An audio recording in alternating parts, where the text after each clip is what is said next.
de Jesus, amém. Queridos, viemos já na série 2 dias antes da cruz, não é? Nós estamos hoje, pela permissão de Deus, já na pregação 36, dentro da série 2 dias antes da cruz, quando o Senhor Jesus, indo para a cruz naqueles 2 dias, deixou os ensinamentos mais ricos e preciosos, importantes, para registrar, para que nunca mais se esquecessem os discípulos e nós aprendêssemos com eles.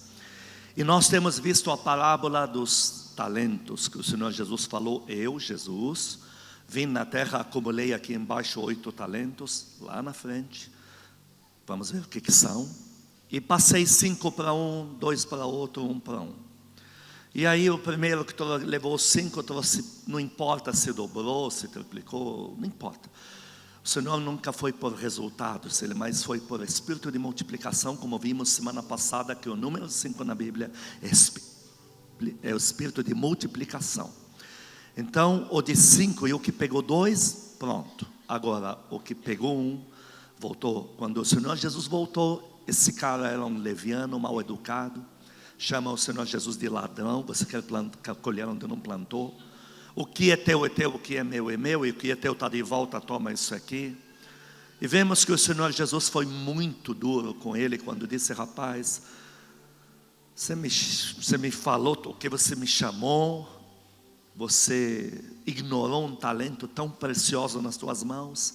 Todas as outras coisas que temos explicado já, lembrando vocês que no Facebook, Apeu e Sam Halawi, está tudo lá, estão todas as pregações, e você no seu celular pode acompanhar tudo isso aqui.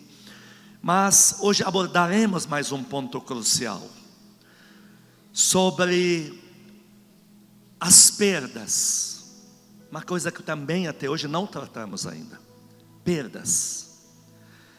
Deus sabe lidar muito bem com as perdas. O maior problema de Deus não foi o fato, porque o Senhor Jesus falou para o jovem que ignorou o talento, ele falou: rapaz, você vai parar no inferno. O maior problema do Senhor Jesus não foi o tamanho do prejuízo. Vocês lembram que o Senhor Jesus falou para ele: se você pusesse no banco, eu receberia o lixo bancário. Que eu já te ensinei que lixo bancário no secular chama-se juros, que é a defasagem da defasagem, mas o banco não está te roubando também, porque você deixa o dinheiro cuidar para você, todo mundo recebe alguma coisa. É chamado lixo bancário. Nem que fosse o lixo bancário, os juros, eu já não estaria com tanta raiva de você. Então você vê que não é o problema do Senhor Jesus colocar esse rapaz no inferno, não foi por causa dos poucos resultados. Porque Deus, o Senhor Jesus, sabe lidar com perdas, e nós vamos ver aqui que Ele sabe lidar com perdas. Já vou adiantando, porque um pouco mais adiante vamos ver outra vez, aqui na pregação hoje, sobre o filho pródigo. Você vê que o filho pródigo saiu, gastou, jogou no lixo, pulverizou, fragmentou um patrimônio. Mas você não vê Deus dizendo: olha, apesar de ser irreversível o que você causou de dano e de prejuízo aqui, já sujou o nome da família mesmo, apesar disso eu ainda tenho uma colher de chá para você. Você não vê Deus fazendo assim. E você vê Deus dizendo o que para este jovem? Olha, eu estou vendo um sintoma em você. Qual foi o maior problema do terceiro da parábola dos talentos que fez ele ir ao inferno? Repito, não foi o pouco resultado, foi não haver nele nenhum sintoma de retomada. Se o jovem dos talentos falasse: Senhor, me arrependo, fiz loucura, mais uma chance, o diálogo já ia ser outro, a decisão final ia ser outra. A obra de Deus, queridos, nunca foi baseada em coisas grandes, nunca. A obra de Deus começa quando alguém está arrumando a mesa aqui da ceia, quando alguém está varrendo o chão, quando um filho está lá fora cuidando dos automóveis para o Senhor Jesus. Essa semana eu senti que eu tinha lido até na Constituição brasileira que pastor só expulsa demônio, prega a Bíblia, mas eu descobri que pastor vai ter que mexer em internet também, dos filhos. Falei: quer saber, é comigo esse negócio. Fui lá no fundão, Me lasquei lá. Teve dia que cheguei meia-noite em casa. Fiz. Todos os filhos são capazes. Mas eu percebi que tinha que ser eu mesmo. Porque, sei lá, eu mal remunerado, dormindo mal, comendo mal. Que diferença faz que ainda vai fazer internet para a igreja? Mas você não pensa que eu fiz o que eu fiz ali? Fiz o que eu fiz um pouco aí no fundo, de reinstalar um monte de coisa. Não pensa que eu cheguei em casa pesado? Poxa, perdi tempo, joguei meu tempo no lixo. Não. Também isso é obra de Deus. Obra de Deus é quando alguém está indo fazer um cedro casa, numa casa lá, um filho líder no cedro que está salvando vidas. Eu acompanho ele, eu fico quieto ali. Terminou ele de fazer o que tem a fazer, pregar, tal. Eu fico disponível para atender uma pessoa. Isso já é obra de Deus.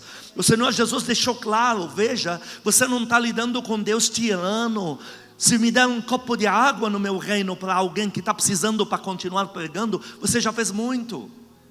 Então nós não estamos lidando com Deus, nos dá medo com o qual lidar. Veja, eu não vim pregar hoje com medo de Deus. Olha, eu estou na posição de ser obrigado. Se eu não for, ai de mim, o que Ele vai fazer comigo? Não, Senhor. Eu não fui ontem na nossa igreja de São Bernardo, porque ai de mim se eu não for. Deus não lida comigo assim. A obra de Deus eu faço por paixão, é cativante. Então o Senhor Jesus diz: o que houve até no filho pródigo, que gastou muito mais, manchou o nome da família, sabendo a quem mais é dado, mais é cobrado. Olha, eu cobrei menos dele, do filho pródigo, que deveria cobrar mais, do que de você, rapaz, do talento. Porque o filho pródigo voltou dizendo: Deus, olha, me dá uma nova chance. Sabe por que Deus faz a retomada com a gente? Porque Ele é inteligente. Ele não olha para tudo que se perdeu, que você já causou de prejuízo ou dano. Ele olha que se você retomar com Ele, você vai fazer o dobro para Ele.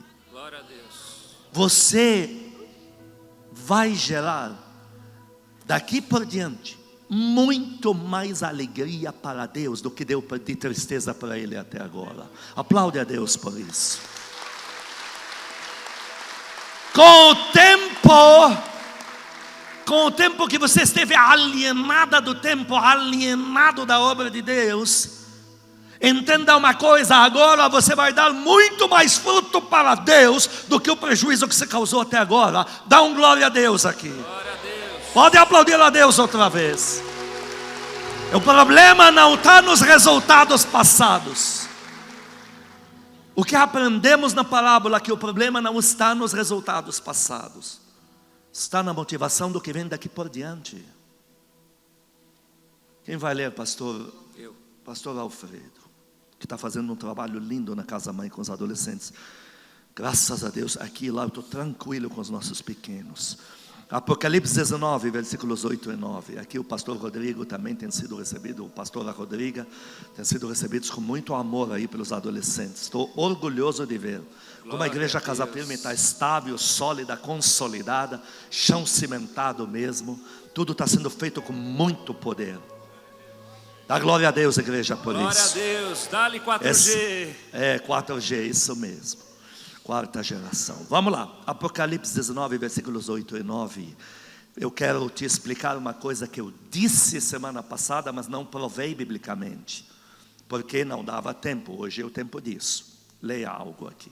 Pois lhe foi dado vestir-se de linho finíssimo, resplandecente e puro, porque o linho finíssimo são os atos de justiça dos santos. Diga: são minhas obras. São minhas obras. Eu estou te explicando agora. O cenário que eu montei domingo passado e antes, o antepassado, 2 vezes. Te montei um cenário aqui. Você te disse que o Senhor Jesus senta como primogênito, coisa que vou explicar outra vez agora. Mas eu te disse que eu entro no gozo do teu Senhor. É uma mesa posta atrás ou numa sala ao lado. Uma mesa muito farta, preparada normalmente pela Setelhara, pela mãe de toda a família, com as escravas ou até com as noras. E aí eles vão, comem. Uma comida diferente mesmo. E comem até, conversa. É muito longo aquilo lá, estressante demais. Por isso que eu vim de lá, corri para o Brasil, que está melhor. Mas há uma mesa maravilhosa atrás. Eu te disse isso domingo passado. Deixa então já explicar, espera um pouco. Lembra que eu te disse que o Senhor Jesus se coloca na qualidade do primogênito da casa. O pai, o patriarca, ele está mais preocupado com a geração do que com os recursos materiais. O pai da casa, quando ele já tem primogênito, é porque a idade do próprio pai já avançou. Ele já começa a ver a vida não como bens materiais, começa a ver como nome, legado. Quem vai dar continuidade ao meu nome? Estou morrendo aqui, cadê os meus herdeiros? Só tem 5, só tem 10, só tem 20. É reflexo do mundo espiritual, hein? Quando chega a hora de Deus te levar, vai haver uma multidão de vidas que você gerou para Deus, que estão ligados a você. Então, o pai, muito rápido, quer repassar para o primogênito a tarefa de administrar os recursos da família. Não só pela parte burocrática, que é cansativa, pela parte da rejeição, que é pior, da exortação. Porque isso também acontece, não pensa que a coisa é tão romântica assim. Tem reprovação mensal normalmente, quinzenal, semanal, onde o cara que deveria receber R$2.000 aparece com 500. O primogênito tem que vasculhar, porque há águas profundas que ele andou por aí, para 1.500 evaporarem-se. E aí nisso ele tem que expulsar o cara publicamente, informar os irmãos porque ele foi rejeitado. E não pode sentar na mesa, não pode, é praxe, não pode. Até hoje, vai lá na Arábia Saudita, Bahrein, Kuwait, mais conservadores no mundo árabe, você vai encontrar isso até hoje. Não pode. Por que não pode? Uma frase que eu não te disse semana passada. Porque o primogênito tem que se referir para o relaxado, para o omisso, com tal frase: você não lutou por essa comida que está nessa mesa aqui, então você não é digno de participar dela. Entenderam? Porque não pode. Agora vou te provar à luz da Bíblia, que como te disse semana passada, que entra no gozo do teu Senhor, repassa ele, passa para trás e senta na mesa comigo. Então é o que nós estamos vendo aqui. Leia. Então me falou o anjo: escreve, bem-aventurados aqueles que são chamados à ceia das bodas do Cordeiro. Então esses que fazem a obra de Deus são bem-aventurados, porque o gozo que eles têm a seguir é sentar na mesa com o Rei Jesus.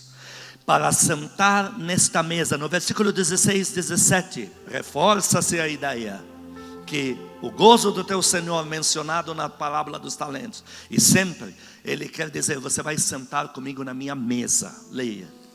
16. Tem no seu manto e na sua coxa um nome escrito: Rei dos Reis e Senhor dos Senhores. Então vi um anjo posto em pé no sol e clamou com grande voz, falando a todas as aves que voam pelo meio do céu: vinde, reuni-vos para a grande ceia do Senhor. Queridos, Deus, o Senhor Jesus, por isso que eu disse a vocês que para nós, quando a gente não vem do contexto original, a gente não entende algumas parábolas aqui. Mas quem já conhece a tradição tem mais facilidade de entender aonde o Senhor Jesus está apontando. Era muito claro para eles 2000 anos atrás o que o Senhor Jesus estava se referindo: que quando eu recebo o fruto do que você fez por mim, quando aparece no mínimo semanalmente na minha casa para me entregar o que fez por mim, nesta hora eu vou dizer: parabéns filho, parabéns filha, você é digno como meu irmão menorzinho, minha irmã menorzinha, eu como primogênito da família, para sentar comigo na mesa. Pode entrar, ceia comigo, passa horas agora comigo aqui atrás. Eles entendiam isso claramente. Essa coisa agora, não é um dia morro e vou. Agora, a coisa é agora. É uma coisa que acontecia mensal, semanal, quinzenal no histórico deles. Agora, amados, saber lidar com perdas não significa que Deus não reconhece as perdas. É lógico que Deus reconhece. Pesa no coração de Deus a perda? Pesa. Olha, Deuteronômio está muito claro, capítulo 34, versículos 10 a 12. Deus lamenta a perda, uma perda irreversível, porque ele está se referindo a um Moisés que na terra não está mais. Então Deus faz aquele suspiro de falar: puxa vida, eu tenho meu filho Moisés aqui comigo, mas na terra eu perdi Moisés lá embaixo. Perdi o que ele faria por mim, continuaria fazendo. Deuteronômio 34, 3. Não, 10 a 12. Desculpa. Nunca mais se levantou em Israel profeta algum como Moisés, com quem o Senhor houvesse tratado face a face. no tocante a todos os sinais e maravilhas que, por mando do Senhor, fez na terra do Egito a Faraó, a todos os seus oficiais e a toda a sua terra, e no tocante a todas as suas obras de sua poderosa mão e aos grandes e terríveis feitos que operou Moisés à vista de todo Israel. Queridos, Deus está dizendo, nunca mais se levantou, está lamentando uma grande perda na terra. Então Deus reconhece as perdas. Deus não é um Deus que está aí só no geral, só no global, só no montante. Não, Ele reconhece. Você vê um grito de Deus aqui. Perdi, na terra eu perdi. Meu filho está aqui comigo, mas embaixo perdi. Então não é para gerar perdas. A gente precisa entender isso. Eu brinco, apronto, faço tal, relaxo, não apareço, mas um dia Deus... Não, Deus reconhece as perdas. Elas pesam no coração de Deus. Mas, na continuação, próximo capítulo, que é Josué capítulo 1, versículos 1 a 3, Deus diz, mas agora eu me refiro a você, Josué. Agora, Josué, você é meu consolo. Perdi Moisés, mas Josué, você é meu consolo agora. Em você eu vou me consolar. Muitos não estão fazendo, mas o teu modelo não são os muitos, porque em você Deus tem consolo. Quantos levantariam a mão e diriam, conta comigo? Senhor Jesus, eu sou teu consolo. Lembra daquela parábola? Tira daquele que rejeitou talento e dá para aquele que já tem, porque esse que já tem sido o meu consolo. Leia. Josué 1. Sucedeu depois da morte de Moisés, servo do Senhor, que este falou a Josué, filho de Num, servidor de Moisés, dizendo: depois que Moisés morreu, Deus registra isso, Deus escreve outra vez. Nós estamos lendo uma coisa sequencial. O versículo acima, perdi Moisés na terra. Abaixo, então ele está morto, mas agora Josué, leia. Moisés, meu servo, é morto. Outra vez ele registra, olha, Moisés morreu, eu perdi. Dispõe-te agora, passa esse Jordão, tu e todo este povo, a terra que eu dou aos filhos de Israel. Todo lugar que pisar a planta do vosso pé, vou-lo tenho dado, como eu prometi a Moisés. Você agora é meu consolo. Em você Deus vai se consolar, naquilo que você vai fazer para Ele. Toda vez que o Rei Jesus sentar na cadeira dele aqui, em você Ele vai ter consolo. Em você Ele vai fechar os olhos para muita gente que está brincando de evangelho, de igreja, de obra de Deus. Vai fechar os olhos para alguns que estão fazendo a obra de Deus para preencher seu próprio ventre, para receberem elogios, para se sentirem no destaque. Ele vai fechar os olhos porque em você Ele vai ter consolo. Ele vai dizer, com ela eu posso contar, os frutos dela são permanentes. Eu vou aumentar o poder que ela e ele têm, porque eles vão me superar. Aqueles que têm sido tristeza contínua para mim lá fora. Esse é o mais importante. Essa é a coisa mais importante da sua vida. A coisa mais importante não é apenas receber o Senhor Jesus. Não é apenas chegar na igreja, Jesus, entra em mim e tal, vou para casa. E depois vamos, levamos na barriga que não sabemos. Aquela história de Mateus 7, pelos frutos os conhecereis. Ninguém sabe se é, se não é. Que aparece, que fica nos visitando 10 anos na igreja, que nunca desponta, que nunca cresce. O verdadeiro evangelho, queridos, a coisa mais importante é aceitar Jesus já dando fruto. Porque os frutos vão dizer de que lado que você realmente é. Em Lucas capítulo 15, chegaram os fariseus para perturbar o Senhor Jesus e para acusá-lo que ele está andando demais com pessoas do mundão, pessoas indignas de deixá-las se aproximarem dele. E ele está ouvindo as palavras deles, porque eles acham, como eu já te disse, ele sentado na cadeira, ele vê tudo, ouve tudo, não tem paredes para ele. Eles acham que ele não está ouvindo, mas ele está ouvindo. Leia. Aproximavam-se de Jesus todos os publicanos e pecadores para ouvir, e murmuravam os fariseus e os escribas, dizendo: este recebe pecadores e come com eles. Leia o versículo 23 e 24, o Senhor Jesus respondendo a esses fariseus. Trazei também e matai um novilho cevado, comamos e regozijemo-nos, porque este meu filho estava morto e reviveu, estava perdido e foi achado, e começaram a regozijar-se.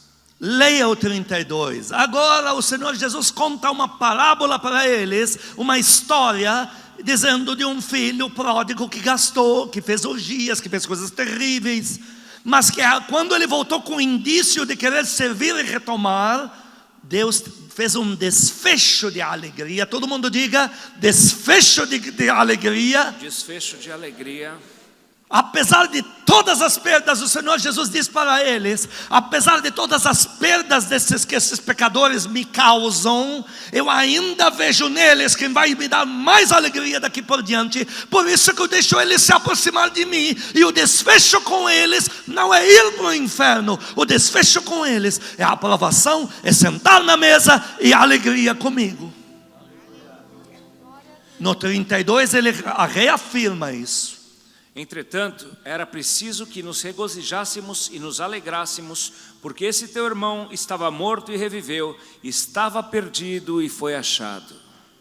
Queridos, o Senhor Jesus diz que a minha resposta a quem já me deu muito prejuízo, muito trabalho, muito me ofendeu, muito pecou, muito serviu os demônios, a minha resposta diante de uma retomada, quando eu vejo que essa pessoa está com indício de dizer: agora eu vou começar a dar alegria para o Senhor, Deus diz: então tem um desfecho de muita alegria. Olha, não é desfecho de perdão, de muita alegria, que nos regozijássemos.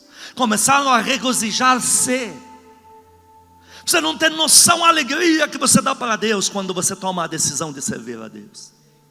Você não tem noção do prazer que o Espírito Santo tem quando você diz: eu vou aproveitar essas 2 horas livres, eu vou entrar no ônibus, vou visitar uma pessoa lá no hospital, vou pregar o evangelho, vou naquela família lá, estou sabendo que estão a pé de guerra, vou levar Jesus comigo lá para dentro. Você não tem noção. Os demônios vão dizer: não faça, você não está no lugar do pastor que pega o microfone e prega para todos, então você vai perder teu tempo. Os demônios vão querer ofuscar essa parábola que você aprendeu hoje. Mas Jesus está dizendo: é só o que mais me chama a atenção é o indício da retomada, indício de querer dar fruto daqui por diante. Em Lucas 15 ele mostra, em Lucas 16, o Senhor Jesus mostra que ele passa por cima de algo que eu jamais passaria. Por mim não passa, não é à toa que ele é Jesus, eu estou aqui embaixo, mero mortal. Em Lucas 16 versículos 1 e 2, eu leio uma coisa que eu falo: Deus, o Senhor é nobre demais mesmo. Porque se essa parábola se aplicasse com o pai do primo da minha tia, não ia terminar assim. Olha, Lucas 16, 1 e 2. Disse Jesus também aos discípulos: havia um homem rico que tinha um administrador, e este lhe foi denunciado como quem estava a defraudar os seus bens. Então, mandando chamar, lhe disse: que é isso que ouço ao teu respeito?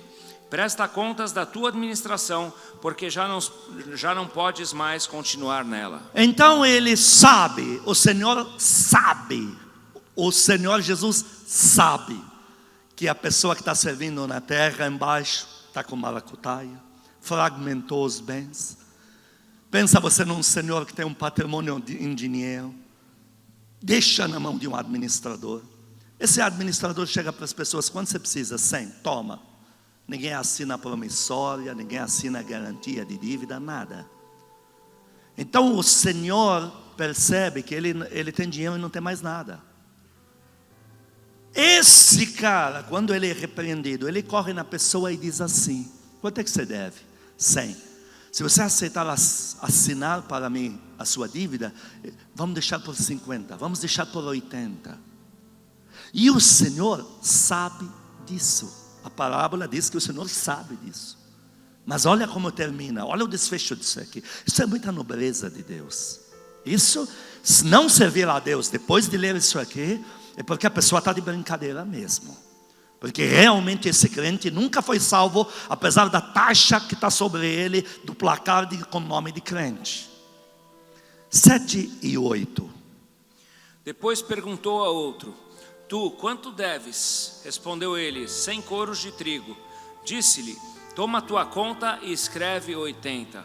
E elogiou o Senhor o administrador infiel, porque se houver atiladamente, porque os filhos do mundo são mais hábeis na sua própria geração do que os filhos da luz. O Senhor, sabendo desse jeito meia boca do cara organizar o patrimônio, sabendo desse jeito aí que não vale nada de arrumar o patrimônio, consolidá-lo, documentá-lo, mas só pela iniciativa, então tá, parabéns. Só que agora você aprendeu a lição. Agora você já sabe que quando for emprestar, você vai ter documento. É um Deus que se rebaixa demais para você trabalhar para Ele. Olha, você é meu papai da minha prima, você faz isso com ele, eu te garanto que esse resultado não ia ser assim. Eu quando leio isso, eu falo, Senhor, que caráter o Senhor tem? Me fascina, não é desse mundo mesmo. Não é desse mundo. Olha ao que Deus se sujeita. Ao que Deus se sujeita. Pessoa que fez a obra mais ou menos. Tá, mas pelo menos ela tentou fazer e tá bom, vamos dar mais uma chance. Olha, queridos, não vejo outro caminho para o crente, a não ser servir a Deus. Casa Firme é uma igreja ministerial, do alicerce e fundamento que não se vê, até o telhado que mais aparece. Ela é uma igreja já ministerial para levantar pessoas para servir a Deus. E justo agora que Jesus está por um fio para voltar, é a igreja de avivamento. Da entrada, olha, da porta de entrada, da fachada, do bastidor, do infantil. É uma igreja de profecia, de dons, de avivamento, de glória de Deus. A coisa vai pegar, vai se alastrar no mundo inteiro por aqui. Eu como pai da casa, eu tenho apresentado a Casa Firme pelo Espírito Santo como plataforma de avivalistas. Eu estou preparadíssimo para o dia que todos vocês ao mesmo tempo vão sair por aí, levantando os paralíticos das cadeiras de rodas, pregando o evangelho, fazendo sinais, maravilhas, chamando à existência azeite que verte das mãos, pessoa que está obesa, que emagrece, que tem que segurar a saia, homem que tem que segurar a calça. Eu estou pronto para enviar todos vocês de uma vez. Estou pronto para entrar aqui no dia seguinte e ver uma outra geração, porque os mais maduros já estão tudo dando fruto lá fora, e são filhos da Casa Firme que estão fazendo o verdadeiro chamado da igreja. Casa Firme nasceu no último tempo. Deus podia levantar Casa Firme 100 anos atrás com outro. Deus me traz no último tempo. Eu nasci no último tempo. Você nasceu no último tempo. Deus faz surgir uma nova igreja com um nome que era cafona. Nós tivemos que registrar esse nome. Casa Firme. Alguém põe o nome Casa Firme em igreja, meu Deus do céu. De repente a gente teve que registrar, porque todo mundo começou a pôr Casa Firme do não sei o que do Brás, Casa Firme do, oh meu Deus. As pessoas, olha, eu fui na sua igreja, mas qual? Eu nunca fui lá. Não, é Casa Firme de Belém. Mas como de Belém? Você está... Aí tivemos que registrar, para ninguém mais ficar lá. Olha, a Casa Firme não nasceu para ser mais uma igreja, porque ela só nasceu no último tempo. Ela não é igual esses ministérios lindos que têm 500 anos de existência. E ela nasce 20 e poucos anos atrás, já coincidindo perfeitamente com a hora que Jesus vai voltar, que está por um fio. Se você acha que vai dar tempo para muita coisa, em breve, quando estivermos subindo, e a carne humana esfarelar no ar, e a gente subir, e os anjos já nos pondo nas carruagens, você vai lembrar do que eu disse aqui. E neste momento que Deus levanta a Casa Firme, Ele me diz, ela vai ter uma unção que está no cofre. É uma unção que vai se fragmentar pelo mundo inteiro. Eu não entendi bem o que Deus quis dizer. Confesso que até agora não estou entendendo nada. Mas uma coisa tem. Nós vamos sair por aí na fúria da unção. E o desgraçado do diabo que está preso há 2018 anos lá embaixo, ele vai engolir o chifre que tem. Ele vai engolir a pata que tem. Porque o que vai... gente vai ser tirada da boca do dragão e vai ser levada para o céu. A gente vai entrar no céu trazendo uma das maiores colheitas de almas. Por isso eu te encorajo, cuide bem do copo de água hoje no reino de Deus, porque sobre o muitíssimo elevado Deus vai te colocar. Pode dar glória a Deus aqui. Deus. Casa Firme não está brincando no tempo, porque ela não pode se dar a esse luxo. Muitos pastores que me amam de verdade já me perguntaram por que eu levava a Casa Firme e conduzia daquela forma. Já presidente de ministério de 2.000 igrejas chegou a sentar comigo e me dizer, esse é um dos, me dizer, mas Luizão, A capacidade que você tem, você já era para ter igreja, e você conduz ela desse jeito, a igreja vive amarrada, que não cresce, que não sai do... Por quê? E eu digo, um dia você vai entender. Eu respondi assim, não é por sabedoria celsa, porque nem eu sabia também. Um dia você vai entender. A melhor maneira de responder é fazer de conta que a gente já está no domínio de tudo. Agora eles vão saber. Casa Firme sempre foi uma igreja ministerial, uma igreja que cobra a postura, uma igreja que te ensina a orar mesmo, uma igreja que sempre vai dizer: arruma a tua vida, para de brincadeira mesmo, uma igreja que não está muito focada em muita cadeira cheia, muito gado que vai para o inferno, que é gado que no fim é tudo, sei lá o que das quantas. Casa Firme sempre foi focada em pessoas. Não estou dizendo que somos melhores que as outras igrejas, o sangue de Jesus tem poder, hein? Não é isso que eu quero dizer, eu estou dizendo do chamado. Tem igreja que tem chamado para ser 1 milhão de igrejas. Quando a Casa Firme nasceu, ela era para começar com 300 igrejas. Você não sabe disso, porque eu e tua pastora fazíamos avivamento. Eu ia para um canto, ela ia para outro. Ela juntando mulheres por aí, eu pregando, eu e ela indo para ginásios. Nós tínhamos muitos pastores conectados a nós. Não havia celular na época, não havia internet, mas já tínhamos mais de 2.000 pastores ligados a nós. Pessoas que esperavam nossa agenda para a gente ir fazer avivamentos. Quando nasceu a Casa Firme, mais de 300 pastores queriam trazer as igrejas deles para ser Casa Firme. Um pastor que me dizia assim: olha, eu sou do Sul, eu sou teu filho, eu nasci no ginásio, eu já criei no poder de Deus no dia que aceitei Jesus, porque foi na tua mão, porque eu vi as pessoas grudadas na parede, eu vi um deles que viu o paralítico levantar e saiu andando da cadeira do lado dele.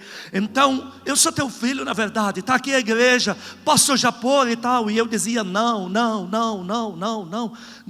e vetei mais de 300 igrejas, porque desde o nascedor Deus tinha falado para mim uma igreja ministerial. Igreja ministerial não sai abrindo a igreja assim. Ainda surgiram depois outras, porque eu não pude segurar mesmo. Pastor, o povo está lá, tal. Ainda eu deixei, depois tive que regredir. Fechamos de 14 e reduzimos a 5. Porque a Casa Firme é uma igreja ministerial de fazer a obra de Deus, de chamar a glória de Deus na terra. É uma igreja que vai arrebentar, vai estourar com poder jamais visto no mundo. E esse poder vai estar nas tuas costas, mas ele só pode vir para a tua mão se no copo d'água você já está sendo disponível e fiel. Se você tem feito a obra de Deus fielmente. Se você nesse coral, você acha que esse coral foi no tapa? Você acha que eles chegaram aqui? Qual música que a gente acha melhor? Não, eu acho melhor esse louvor. Isso aqui ensaiou. Isso aqui é um povo que abriu mão de muitas horas, que talvez estivesse no cinema, até estivesse cuidando da família. Tiveram aqui ensaiando. Como eu acho lindo, às vezes eu passo e eu escuto a voz lá, eu acho tão lindo aquilo. Eu falo: poxa, mal sabem eles que se eu for lá participar, vou queimar o coral deles.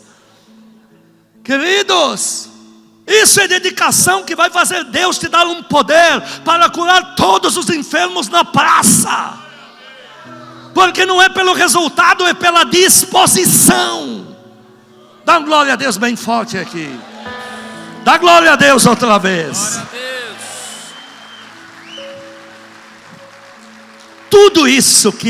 Tudo isso que o Senhor Jesus diz: olha, a gente perdoa o cara que fragmentou o patrimônio, a gente perdoa outro que fez meia boca lá, mas no fim trouxe algo na mão, por um prisma, por uma maneira de Deus ver as coisas. Isso está em Lucas 16, versículos 10 e 13. Está aqui o prisma de Deus, está aqui como Deus enxerga o seu amanhã com ele. Quem é fiel no pouco, também é fiel no muito. Está vendo? Que mais? E quem é injusto no pouco, também é injusto no muito. Se, pois, não vos tornastes fiéis na aplicação das riquezas, leia o versículo 13.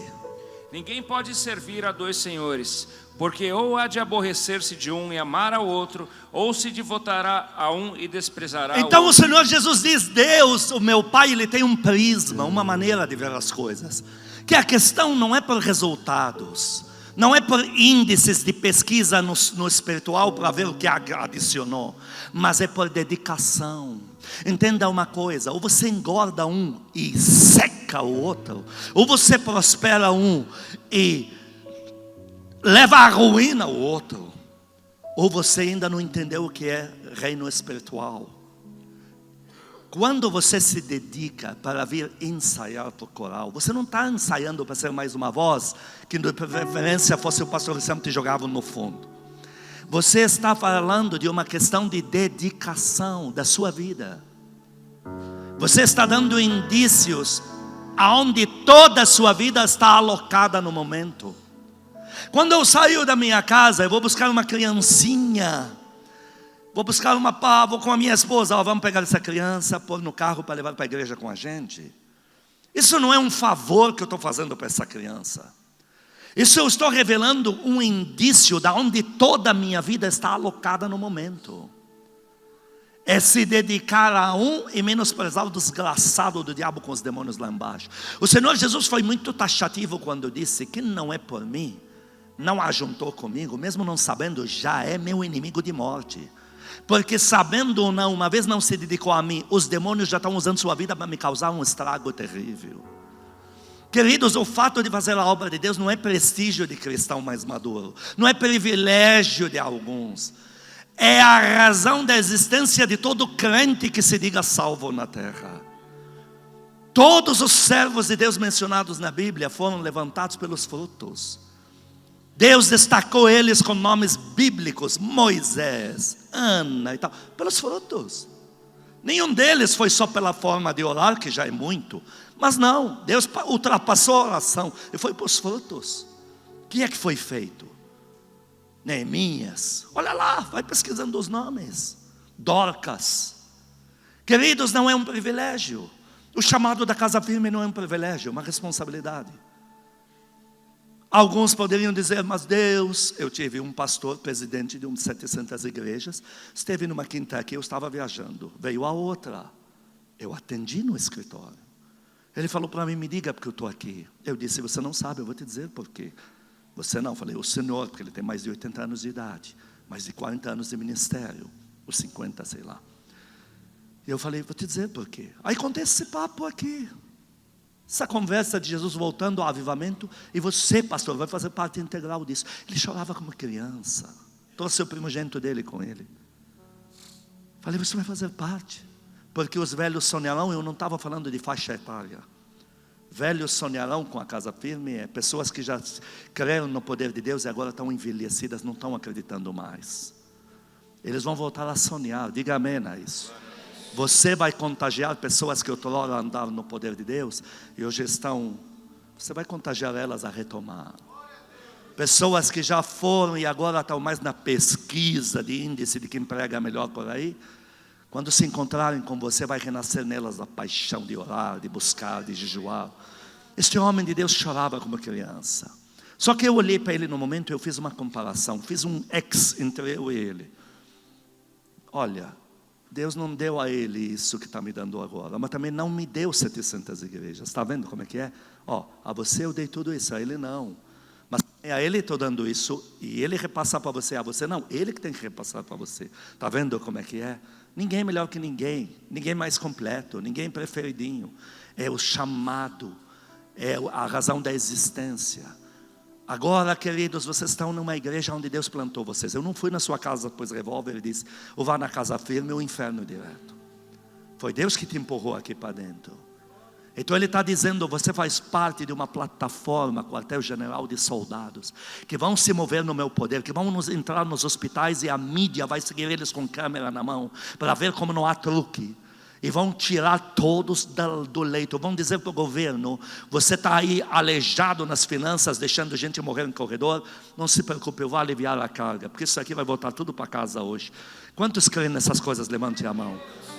Queridos, eu falando essas coisas, eu estou sóbrio. Eu não cheirei cola ontem a noite inteira para vir falar isso aqui agora. Eu estou sóbrio. Eu estou sóbrio. Eu não estou insano andando por duas vias. Meu cabelo não está rastafari, tá? Então, quando eu saio daqui, eu sei o que eu vou fazer. Eu sou um cara que já vi o céu. Eu não fui lá, eu vi. Mas na terra, eu continuo tendo vergonha de ter o pelo saindo pelo nariz para fora. Por que você está me dizendo isso, pastor? Servir a Deus e querer glória de Deus não desnaturaliza a gente de gostar de pôr uma roupa decente, de fazer uma malhação, de passar uma cera e arrancar o pelo antes que os outros o vejam aí de dentro do nariz da orelha, que eu acho horrível. Então, acho horrível? Não, acho nojento. Eu não almoço com um cara, pelo amor. Tem cara que não te enxerga mais, porque a sobrancelha dele está caindo no olho. E você vê que ele tem que fazer assim para perceber os detalhes da mesa, para saber o que ele vai servir. Você vê, eu vi o céu. Depois que você vê o céu, você fica apaixonado, você só quer ir para lá. Você começa a ter saudade de uma terra que você nunca esteve. Mas não desnaturaliza a gente na terra. Então a gente continua gostando de coisas. Eu gosto de pegar pesado. Domingo, sábado, a pastora me filmou lá um ritmo de quase 40 daquela maquininha lá. Ela viu, está filmado. Foi sábado, não foi 10 anos atrás. Mas isso não significa que eu não estou focado em tudo que vai vir. Todos dizem amém a isso? Eu estou focado numa glória que o mundo nunca viu. Eu vou ver pessoas flutuando no ar. Se você não quiser crer nisso, só não fale mal, deixa eu crer em teu lugar. Quando você ver, você vai se alegrar. Você vai achar muito bonito mesmo. Você vai achar diferente. Eu creio nessas coisas. Eu creio no poder que vai vir. Nós vamos estar pregando nos ambientes. Vocês, e bola de fogo vai flutuar na frente da multidão. Em cima de você, assim, a multidão vai ter que dizer: Deus está aqui. Eles não vão ter como ignorar que Jesus Cristo existe atrás das suas costas. E eles vão se render, eles vão se ajoelhar. Você vai ver grupo de 100 aceitando Jesus. Você vai ter 1000 pessoas aí numa praça, os 1000 vão aceitar Jesus. Você vai fazer um estralo de dedos, vai dar um grito. Os demônios vão se alojar instantaneamente das vidas. E as vidas vão correr dizendo: ore por mim, eu quero mudar de vida. Para isso não tem faixa etária, porque até por celular você vai libertar vidas. Por celular, por mensageiro. Não vou, mas estou mandando alguém. Chegou lá, bateu, pegou, orou, aconteceu. Não te falei que ia acontecer? Olha, aplaude a Deus por isso, aplaude. Eu creio nisso. Meu Deus do céu. Eu creio. Questão de dedicação, amados. Agora, deixa eu te falar algo. Deixa eu te mostrar 4 porcentagens de perda na Bíblia. 4 porcentagens. Primeira perda, as 4 terminaram com uma alegria que não é normal. Entenda isso, que Deus não está, porque agora eu vou falar de mim e de você. Deus não está aqui pondo você na balança, seu maldito, aquela época que eu mais precisava. Não, você vai ver aqui. Primeira perda, 1%. Um pastor tinha 100 ovelhas, 1% se perdeu lá no campo. Todo mundo diga: longe. Lá no campo. Então essa perda de 1% aconteceu não dentro de casa, não foi sentida por aqui, longe. Mas mesmo assim, essa 1% foi achada. E diz que o pastor ficou radiante de alegria. O Senhor Jesus fecha a questão da perda com uma grande alegria. O Senhor Jesus não diz assim: o pastor voltou com uma raiva: sua ovelha idiota, você me fez perder tanto tempo, você me fez passar fome atrás de você, as outras 99, os 3, olha o prejuízo que você já me deu. Você não entra por esse prisma. Olha o Deus com quem você lida. Ele diz: a alegria de ver que a retomada está presente outra vez. Segunda perda é 10%, não é 1%, é 10%. A mulher dentro de casa tinha 10 dracmas, perdeu uma. Todo mundo diga: agora dentro de casa. Mas achou. Você não vê o papo, sua maldita? Eu tinha que estar visitando a minha prima, eu tinha que ir buscando o meu salário lá na Caixa Econômica. Olha o trabalho, olha os... Não, fecha-se com uma coisa. Ai, diz que chamou os vizinhos. O pastor vai nos colegas: olha, achei a perdida. Ela chama as vizinhas: olha aqui. Terceira perda, 50%. Filho pródigo, que já mencionamos.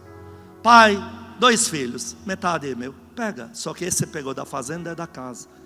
Aqui chegou muito perto. Pegou o patrimônio da família, rachou no meio, 50%. Foi lá, e como é que terminou? Acabamos de ler: regozijássemos, teu filho voltou. Não importa o tamanho do prejuízo, entenda, Deus está te dando um alerta hoje para não viver mais no passado. Última perda, não é 1, não são 10, não são 50, é 100%.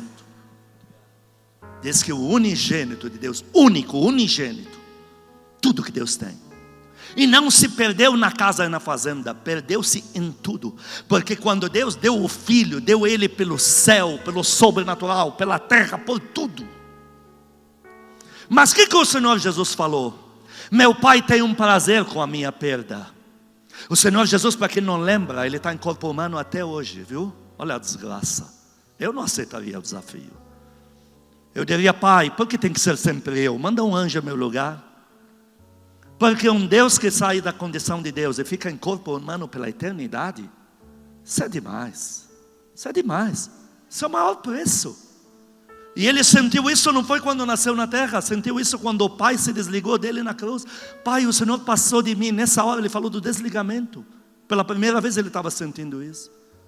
E os anjos dizem: então, do jeito que viram Ele subir em corpo humano, é esse corpo aí eterno, viu? Quando Ele voltar, voltará dessa forma mesmo. Até hoje Ele está, olha o preço. Quer uma perda maior? Mas o que o Senhor Jesus falou?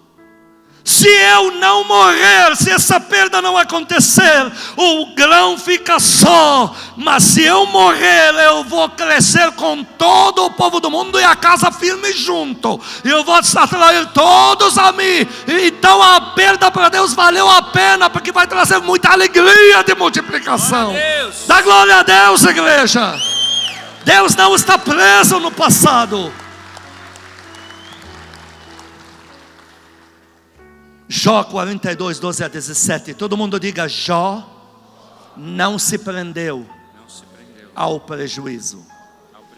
Antes de ler, deixa eu te explicar isso. Jó perdeu muito. Jó perdeu todos os filhos, toda a fazenda,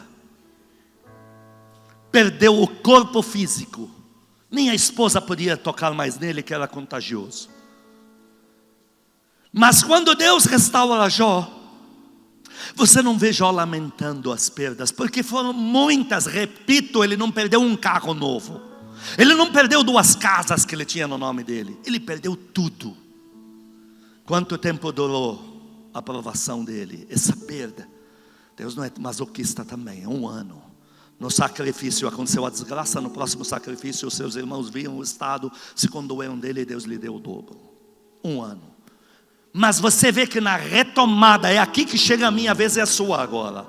Você vê que na retomada, Jó não menciona uma vez sequer as perdas.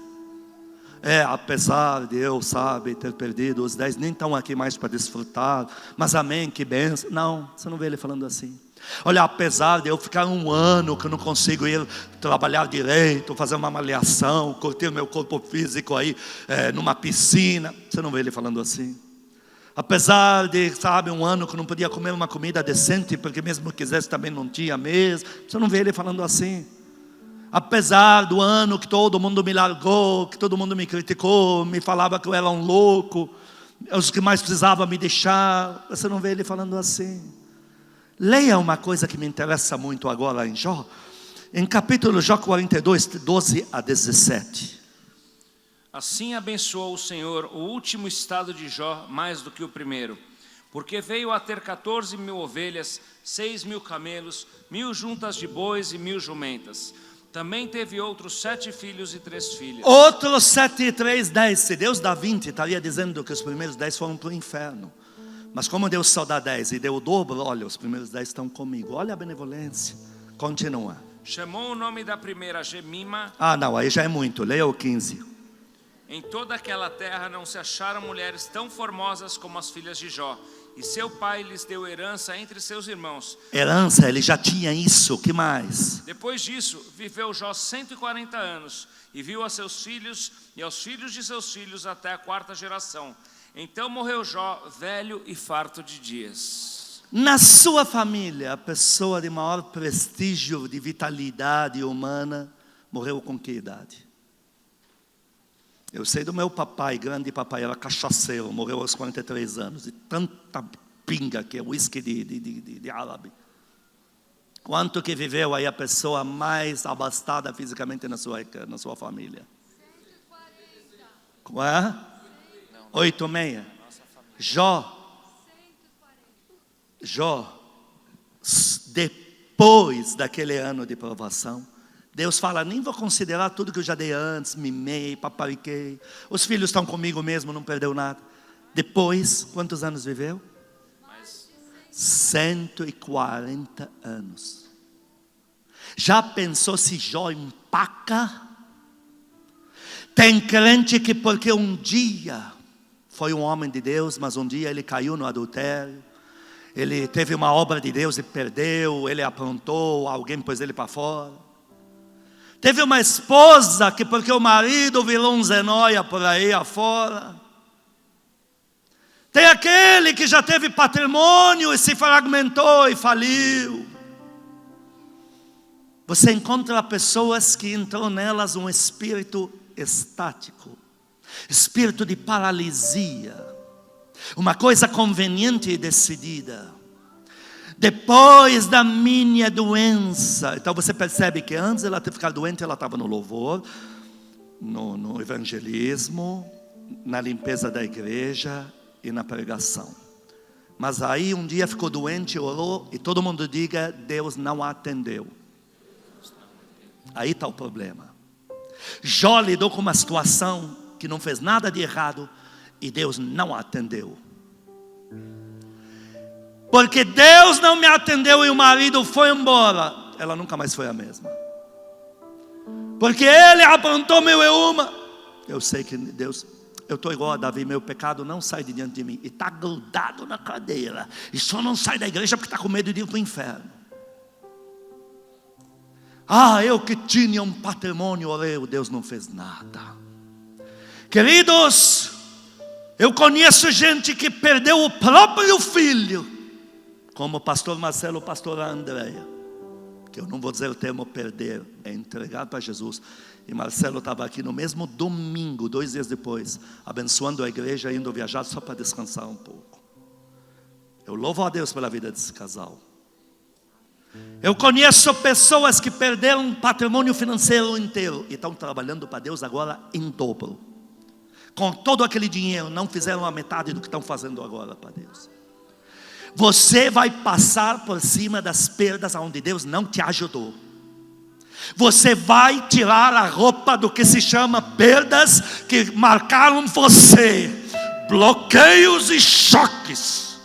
Coisa irreversível. Não tem mais como retomar.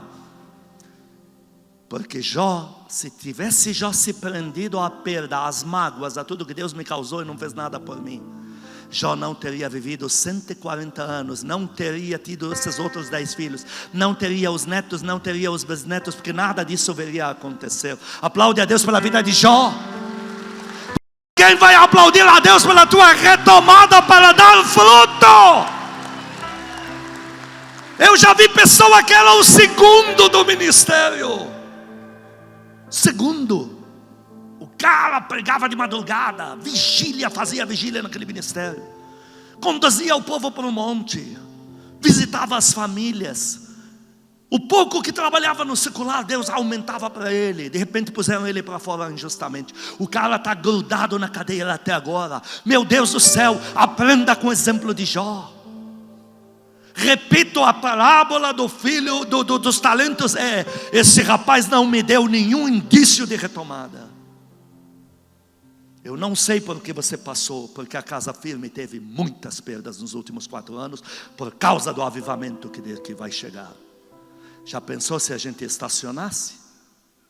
Já pensou se eu fizesse uma reunião bem no íntimo e particular, chamando-se primogênitos, primogênitas, vem todo mundo aqui? Vamos mudar o disco, vamos no blá blá blá, oba oba, enche a igreja, faz de conta que está tudo bem, manda o diabo para o inferno. Dinheiro entra mais, porque vai ter mais dizimista, fica tudo bonitinho, compramos um sonzinho novo. Já pensou? O buraco negro que você teria entrado, o atoleiro que teus pés estariam agora. Há prejuízo quando pessoas tomam decisão errada, abandonam a igreja e falam besteira. Mas louve a Deus, porque primeiro nós somos curados. Eu estou curado. Para mim está tudo perdoado, está lindo. Se eu vejo os irmãos, eu vou abraçar, vou dizer: olha, se a gente não se vê mais aqui, a gente se vê no céu. Mas louve muito mais a Deus do que isso, pela atitude que foi tomada. Nós redobramos o esforço, redobramos as orações. E o papo aqui era firme, agora é sólido. Que essa igreja de avivamento e a glória de Deus vai baixar aqui. Dá glória a Deus aqui, igreja, porque o assunto não vai mudar. E Deus vai entrar. O Senhor Jesus vai fazer coisas tremendas aqui. Na hora mais crucial de ter que decidir coisas humanas, eu falei: Senhor, quando eu estava eu e a pastora sozinhos por aí, o Senhor me mandou parar, falou que nós nos fragmentaríamos, um monte de homem e mulher que vão por aí. Então agora só vou para o avivamento com meu povo, sozinho não vou. O Espírito Santo me disse: parabéns, servo bom e fiel. Ele não falou servo perfeito, porque olha, esse que vos fala também, o sangue de Jesus tem poder. Mas pelo menos bom e fiel. Fiel a quê? A visão. Então, com todos os meus defeitos, eu tenho uma coisa boa. Eu estou preso ao que Deus me falou. Aí, tá bonitinha a coisa. Então Deus esconde o resto. Deus fala: quer saber? A gente vai fazer de conta que não viu o resto, porque o cara pelo menos está aí lutando pelo principal. E você está alocado num lugar que agora nós vamos receber mais de 100.000 vezes mais do que as perdas que tivemos. Porque são milhões de almas que vão ver, que nós vamos levar para o céu com a gente. O poder que vai ser demonstrado vai ser igual a história de Jó. Deixa eu te contar um outro caso, eu estou quase terminando, eu preciso de mais 5 minutos. José, não precisa ler, mas é a mesma coisa. José, injustamente tiraram tudo, dignidade, nome da família, país, tiraram ele do pai, da comida que ele comia do lado do pai dele, jogaram ele como escravo, e ainda Deus não atendeu José, o que ele deve ter orado, e Deus não atendeu. E para piorar, ainda que Deus não atende, ainda o diabo manda uma mulherzinha de Araque lá, que quer tocar nele, ele se guarda para Deus, e em vez de receber o prêmio, ele vai para a prisão. Mas José, quando chega a retomada dele, ele se arruma. Diga, ele se arrumou. Eu aprendi a tomar grandes decisões na minha vida debaixo de um banho um pouco mais gelado. De verdade, de verdade. Tem situações na minha vida que o estresse quer saber, eu vou dar a volta por cima. Aí eu vou tomar meu banho, demora lá umas 8 horas, lá que só Deus me tira de dentro. Aí a água mais gelada, pronto, passou, vida nova. Saiu, dei a volta, já era, foi, eu nem lembro, esquece. José foi lá e tomou esse banho. Me manda me arrumar antes de ir para Faraó. José, por não ter ficado preso às coisas que Deus não o atendeu e às situações terríveis, só assim vamos ler Gênesis 50, versículos 22 e 23, penúltima referência e já estamos terminando. Gênesis 50, 22 e 23. Olha o que aconteceu com José por ele não ficar preso ao marido que não voltou, que me traiu, que agora até casou com outra, já tem casal de filhos. Não ficou preso à lojinha que fechou, à humilhação que passou, à família que me expulsou, à igreja que perdi. Não ficou. Olha o que ele colheu aqui. José habitou no Egito, ele e a casa de seu pai, e viveu 110 anos. Viu José os filhos de Efraim até a 3ª geração, também os filhos de Maquir, filho de Manassés, os quais José tomou sobre os seus joelhos. Muitos anos de colheita, muitos anos de felicidade, muitos anos com a maior honra do segundo país mais poderoso que era do Oriente Médio, muitos anos comendo do melhor, muitos anos a nação reconhecendo que o Deus de José é mais forte do que todos os demônios, etc. Muitos anos. Sabe o que vai acontecer na tua vida? Quantos creem que Deus atende às orações? Se for possível, vire o rosto e olhe para aquele placar lá atrás, que ainda está magrinho, está de regime, aquele da oração, está me irritando já. Falta até o nome lá. Na mãe está lotado, aqui está, olha, o sangue de Jesus tem poder, hein? A vista não está bonita daqui de púlpito. Olhe lá. Sabe o que Deus vai fazer com essas orações e jejuns? Vai vir uma colheita aqui. Isso é o nosso maior patrimônio que está guardado em cofres espirituais. E graças a Deus que isso vai chegar com você, que não vai vir com a história de Deus não me atendeu, que perdi minha filha, que não sei o quê. Você vai cair no teu ombro uma colheita por tanto tempo até Jesus voltar, como você nunca experimentou na tua vida. Você vai dizer para o irmão ainda que vai estar colhendo da mesma forma, vai dizer: me belisque. É verdade que estamos vivendo isso nessa terra aqui condenada e infeliz. Você está vivendo na terra do Egito mesmo, mas na terra de Gósen, onde Deus te colocou, por causa que você foi fiel e tem orado e tem buscado. Por isso, queridos, todos nós hoje vamos sair tirando a roupa velha dos traumas, das mágoas, do que é estático lá de trás, e a gente vai criar vida em Deus, vai reassumir. Todo mundo vai fazer alguma coisa para Deus aqui, e vamos entrar em jejum, oração, dizendo: Senhor, conta comigo, que na mão o Senhor não fica. Quem diria isso? Através de mim o Senhor não fica na mão. Glória a Deus. Diga isso para Ele. Terminando, vou ler Provérbios 22, 29, diz: viu um homem e uma mulher diligentes na sua obra? Perante reis vão ser postos, e não serão entre os famintos da terra. Quantos querem servir a Deus aqui? Levante a sua mão. Olha, eu vou levantar as duas mãos. É o que eu quero. É a única coisa que me deu dignidade na minha vida. O único sentido que a minha vida tem hoje, eu ter um dia levantado as duas mãos. Sabe como é que eu me apaixonei? Porque eu sou uma pessoa muito romântica e muito afetiva e emotiva. Sabe como é que eu me apaixonei pela pastora? Foi de ver que ela estava servindo a Deus desde os 12 anos de idade. Eu falei: puxa, eu de endiabrado, varrendo as ruas com o demônio nas costas, ela já estava servindo a Deus. Eu vou fechar o negócio com essa mulher, Deus tem razão. A obra de Deus, queridos, mantém casamento, mantém tudo. É a manutenção da sua vida. Põe a mão no teu coração e repita comigo. Até a pastora falou: Issam, você nunca me deu uma flor. Eu lembrei ela que eu dei. Foi no noivado. Ela falou: olha, a pessoa romântica dá uma flor. Eu estava na frente da loja, era 6 da tarde, estávamos dentro do Fusca do pai dela. A loja estava fechando, eu corri lá, levantei, falei: deixa eu entrar que eu preciso comprar uma flor para essa mulher rapidinho, para essa mocinha. Aí peguei uma flor e dei para ela. Depois roubei do cemitério, mas comprar foi aquela lá. Pronto. Então, não vai dizer que na tua casa não tem emoções e afetos. Queridos, põe a mão no coração e diga comigo: Senhor Jesus, diante da tua palavra, eu peço perdão se de alguma forma deixei o Senhor na mão, se por minha culpa o Senhor ficou de mãos vazias, se eu tenho estado acomodado, negligente, eu peço perdão. A partir de agora, eu abro o meu coração para que o Senhor implante em mim o espírito da multiplicação.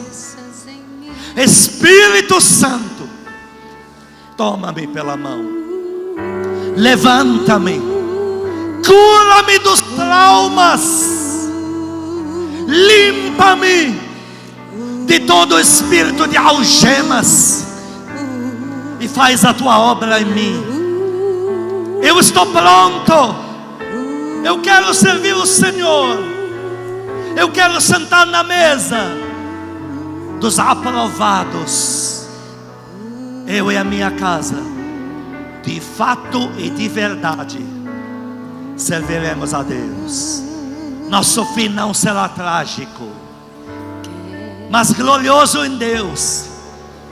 Eu e a minha família teremos fim próspero, para a glória de Deus, para a nossa alegria.